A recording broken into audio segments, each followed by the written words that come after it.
आज मैं आपको अमेरिका में अध्यक्षात्मक शासन प्रणाली के बारे में समझा रही हूँ। इसके संदर्भ में एक परिचय है, इसका संदर्भ है।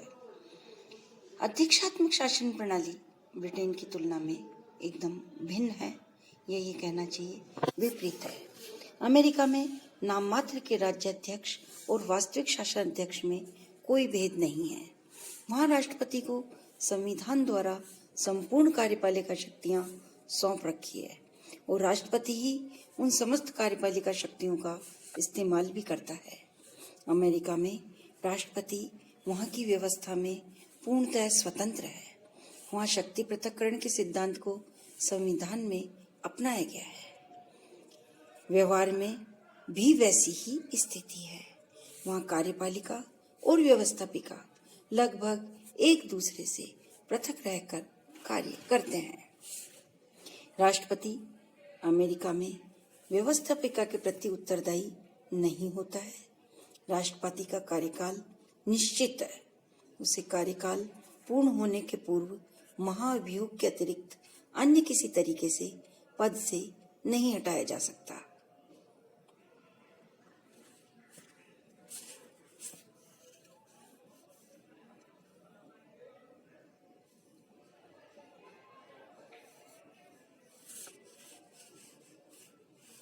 उसके विरुद्ध महाभियोग लगाया जा सकता है, लेकिन यह सैद्धांतिक बात है। महाभियोग की प्रक्रिया कठिन होने के कारण सामान्यतया इसके द्वारा व्यवहार में राष्ट्रपति को अपदस्थ करना असंभव होता है। अमेरिका में अविश्वास प्रस्ताव का प्रावधान ही नहीं है, जबकि ब्रिटेन में मंत्रिमंडल को अविश्वास प्रस्ताव की सहायता से अपदस्थ किया जा सकता है। ब्रिटेन में, जैसा कि पिछले अध्याय में बताया जा चुका है, कार्यपालिका और व्यवस्थापिका बहुत ही घनिष्ठता से कार्य करते हैं।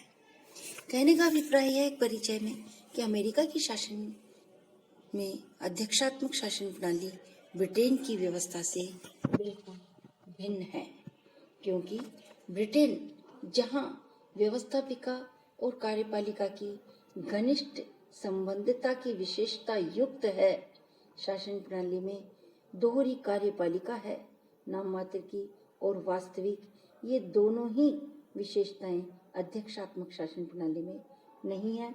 अमेरिका में एक ही कार्यपालिका है, वास्तविक कार्यपालिका है, और वो अमेरिका के राष्ट्रपति में निहित है।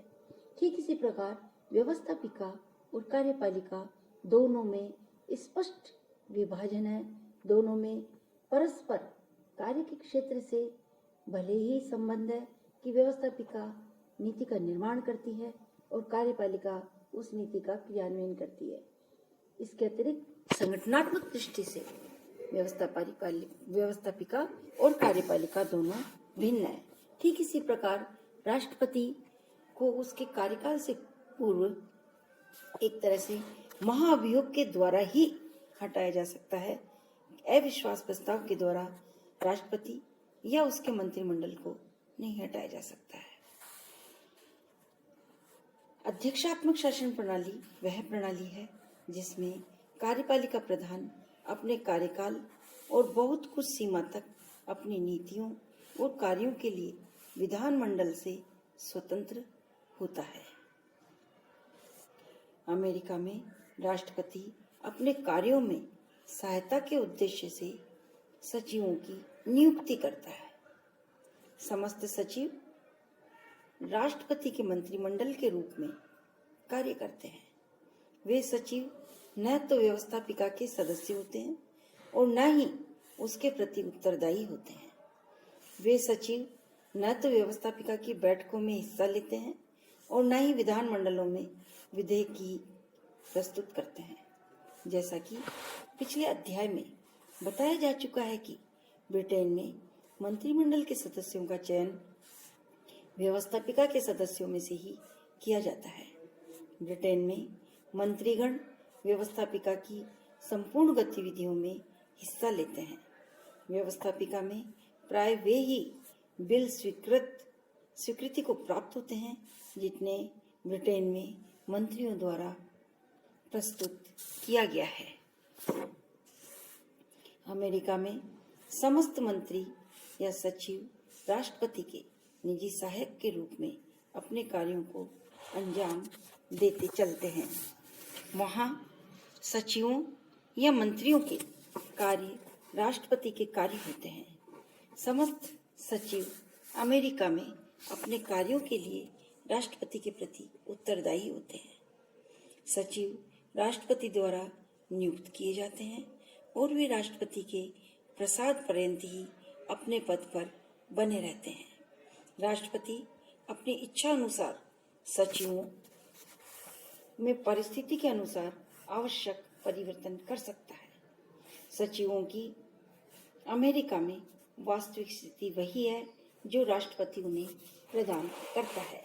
इस प्रकार अमेरिकी शासन प्रणाली में अध्यक्ष अर्थात राष्ट्रपति सर्वोपरि है और वही वास्तविक कार्यपालिका अध्यक्ष है। इसी संदर्भ में हम अध्यक्षात्मक शासन प्रणाली की विशेषताओं का वर्णन कर रहे हैं। अध्यक्षात्मक शासन प्रणाली की विशेषताएं। पहला है शक्ति पृथक्करण। अमेरिका में अध्यक्षात्मक शासन प्रणाली को अपनाया गया है। इसी कारण वहां की शासन प्रणाली शक्ति पृथक्करण के सिद्धांत पर आधारित है। अमेरिका में कार्यपालिका व्यवस्थापिका का नेतृत्व नहीं करती है। वहाँ कार्यपालिका के सदस्य व्यवस्थापिका के सदस्य नहीं होते हैं। वहाँ व्यवस्थापिका में कानून निर्माण की प्रक्रिया से कार्यपालिका का कोई संबंध नहीं होता है। कानून निर्माण के लिए प्रस्ताव व्यवस्थापिका के सदस्य स्वयं ही प्रस्तुत करते हैं। ब्रिटेन में कानून निर्माण के प्रस्ताव मंत्रिमंडल के सदस्यों द्वारा व्यवस्थापिका में प्रस्तुत किए जाते हैं, जबकि अमेरिका में कानून निर्माण के प्रस्ताव कार्यपालिका प्रस्तुत नहीं करती है। व्यवस्थापिका के प्रस्तावों का कार्यपालिका के अस्तित्व पर कोई प्रभाव नहीं पड़ता है। कहने का अभिप्राय यह है कि शक्ति पृथक्करण अर्थात सरकार की 3 शाखाएं हैं, व्यवस्थापिका, कार्यपालिका और न्यायपालिका। इन तीनों ही जो शक्तियां हैं, सरकार के तीनों ही अंग हैं, ये परस्पर एक दूसरे से पूर्णतया पृथक है और अपने अपने कार्य क्षेत्र के अंतर्गत कार्य करते हैं। एक दूसरे के भी मध्य किसी प्रकार की सदस्यता से संबंधित लेकर या एक दूसरे के कार्यों से संबंधित लेकर कोई हस्तक्षेप नहीं है, जैसा कि ब्रिटेन में पाया जाता है। ब्रिटेन की संसदात्मक व्यवस्था में जहां संसद के बहुमत दल के सदस्य ही कार्यपालिका में मंत्रिमंडल के सदस्य होते हैं और बहुमत दल का नेता प्रधानमंत्री होता है, उसी प्रकार अमेरिका में अध्यक्षात्मक शासन प्रणाली के अंतर्गत व्यवस्थापिका के सदस्य कार्यपालिका के सदस्य नहीं होते हैं। कार्यपालिका के सदस्य पृथक होते हैं और अमेरिका व्यवस्थापिका के सदस्य पृथक होते हैं।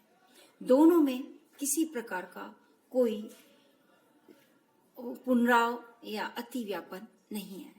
ठीक इसी प्रकार व्यवस्थापिका के कार्य और कार्यपालिका के कार्यों के मध्य किसी प्रकार का कोई हस्तक्षेप नहीं है। जैसा कि ब्रिटेन में संसदात्मक शासन प्रणाली में बहुमत दल का जो प्रधानमंत्री है, मंत्रिमंडल है, वे ही सदस्य जब व्यवस्थापिका की उसमें अधिवेशन में बैठते हैं तो स्वाभाविक है नीति निर्माण को प्रभावित करते हैं, जबकि अध्यक्षात्मक शासन प्रणाली में इस प्रकार से किसी भी प्रकार का कोई कार्यपालिका के सदस्य नीति निर्माण को प्रभावित नहीं कर सकते हैं। ठीक इसी प्रकार व्यवस्थापिका मंत्रिमंडल को कार्यकाल से पूर्व किसी भी प्रकार के अविश्वास प्रस्ताव से पद से नहीं हटा सकती है। अर्थात कहने का अभिप्राय है कि व्यवस्थापिका, कार्यपालिका और न्यायपालिका तीनों अंगों में पूर्णतया शक्तियों का पृथक्करण है, जहां व्यवस्थापिका नीति निर्माण में स्वतंत्र है, कार्यपालिका का उसके ऊपर किसी प्रकार का कोई दबाव नहीं है, किसी प्रकार का कोई प्रभाव नहीं है, किसी प्रकार का कोई हस्तक्षेप नहीं है। ठीक इसी प्रकार कार्यपालिका के कार्यों पर भी व्यवस्थापिका के सदस्यों का किसी प्रकार का कोई इस प्रकार से हस्तक्षेप नहीं है कि नीति निर्माण क्रियान्वयन को प्रभावित करे और नीति क्रियान्वयन नीति निर्माण को प्रभावित कर सके। ठीक इसी प्रकार न्यायपालिका भी स्वतंत्र है। स्वतंत्र न्यायपालिका अपने आप में अमेरिका की एक प्रमुख विशेषता है। अतः व्यवस्थापिका, कार्यपालिका और न्यायपालिका तीनों में पूर्ण शक्ति पृथक्करण है।